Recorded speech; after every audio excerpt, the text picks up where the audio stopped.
Iti weather update.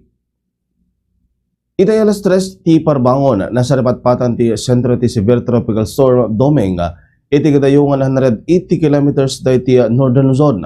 Napagtalanad na ti kapigsa ti angin nga 95 kilometers kada oras asidag iti sentro kan pasaray pumigsa aging gana 110 kilometers kada oras. Aggargaraw iti bagyo ti laod amyana na laod a direksyon iti kapaspas ng 15 kilometers kada oras. Dagiti na dumod mga temperatura ti lugar iti Pagilan ti Vigan 28 degrees Celsius, Luwag 27 degrees Celsius, kada ti Baguio City 21 degrees Celsius. Iti Visayas, iti Iloilo City, Cebu City, Tacloban agpapadang 28 degrees Celsius. Iti Mindanao, iti Cagayan de Oro 26 degrees Celsius, Zamboanga City 27 degrees Celsius, kada ti Davao City 28 degrees Celsius.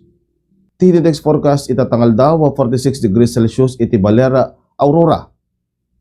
45 degrees Celsius iti Kasiguran, Aurora kani CLSU Muñoz, Nueva Ecija.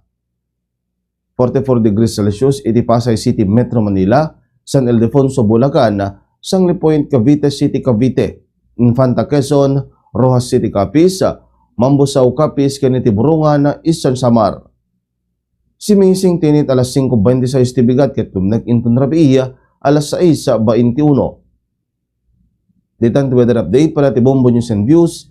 Siak ti Bombo John Joshua Kabatek, and this is Bombo Radio Philippines, the #1 and most trusted source of news and information, Basta Radio.